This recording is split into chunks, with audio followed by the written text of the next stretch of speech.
glycolysis happens in the cytoplasm. We are glucose, and I am ATP, and in the energy investment phase, I turn into ADP and PI and invest my energy into glucose. And then from that, 2 pyruvate come out and 4 hydrogens. And then I NAD plus come over and bind with 2 hydrogens to form NADH.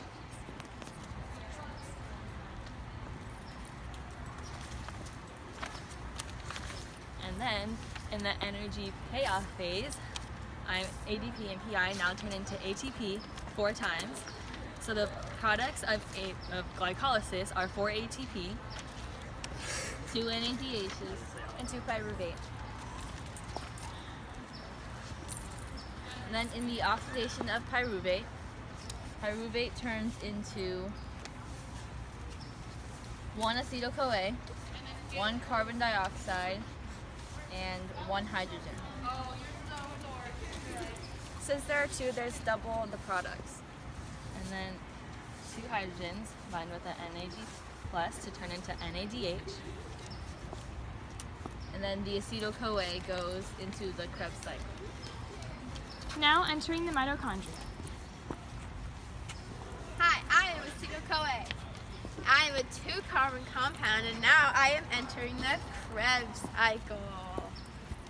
Hi, my name is oxaloacetate. I am a 4-carbon compound. We bond together and form a For citric acid, a 6-carbon compound. So, as citric acid continues along the Krebs cycle, it gets oxidized, losing a carbon. This releases a carbon dioxide. As hydrogens are given because of the bond break, the NADH forms, or NAD plus forms NADH, and FADH forms FADH2, and this cycle also produces ATP. Then citric acid also gets oxidized once again, losing another carbon, losing another carbon dioxide, and this 4-carbon compound is now once again oxaloacetate. Because there were 2 acetyl-CoAs, the cycle happens twice, producing double the amount of products that then go into the electron transport chain and oxidative phosphorylation.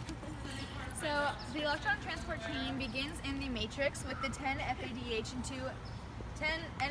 2 FADH from the previous 2 reactions. The NADH then passes through the proteins in the electron transport chain where they release their hydrogens. The hydrogens move through the inner membrane space to the ATP synthase where oxidative phosphorylation occurs.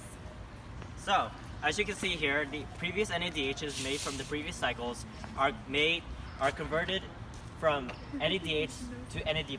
This is because they lost an electron and a hydrogen at the same time because they're known as electron carriers. This is the same thing as FADH2 approaches protein complex 2.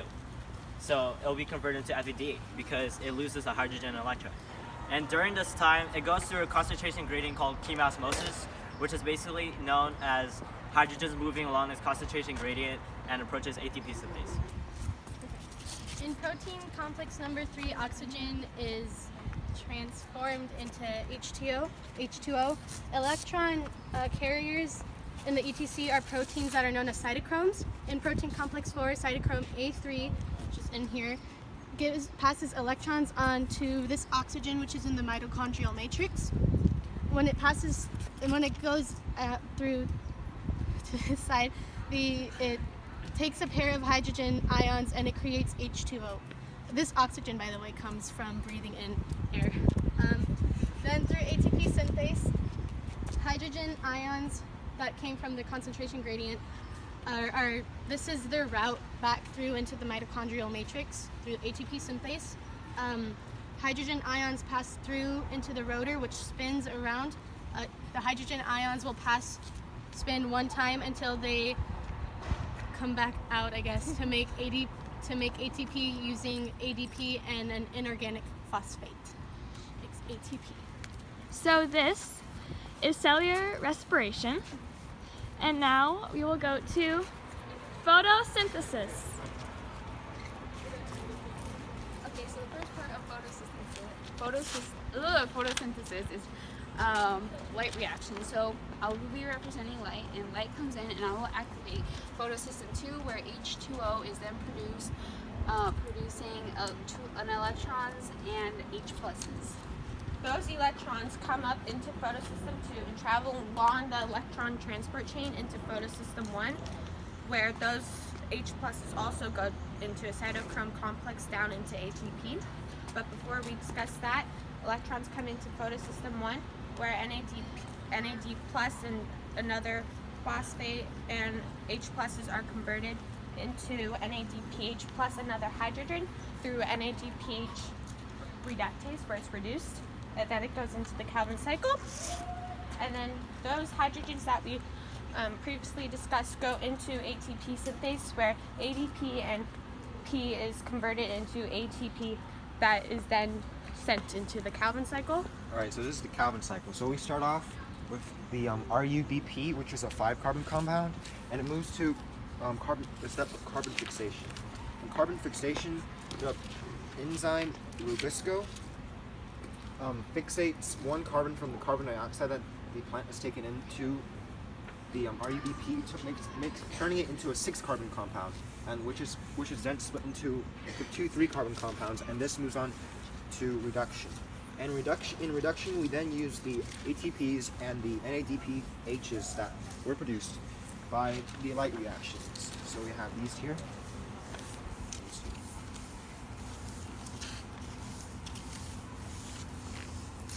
And then these are used. Alright, so first, the ATP adds another phosphate to each of these 3-carbon compounds. Okay? And these ATPs then gets turned into ADPs, which are then given back to the light reactions. And then these 3-carbon compounds keep moving down the cycle, and this is where the NADPHs come in, and they donate an electron to each of these carbon compounds and takes off a phosphate group. This turns it into this right here, and these NADPHs gets turned back into NAD pluses, and that also goes back to the light reactions. And then one of these there's actually 6 of these carbon compounds, but for the sake of this demonstration, there's only 2. So one of these carbon compounds, it goes and gets turned into G3P, which is then used to produce glucose, and the rest of the 5 3-carbon compounds keeps going along the cycle and gets regenerated into more RUBP for the next Calvin cycle. So in this whole process of photosynthesis, we take in water to convert through the light reactions, where light comes in and oxygen is produced, and then with that we produce ATP and NADPH that goes into the Calvin cycle, and then the Calvin cycle then gives us ADP and NAD plus.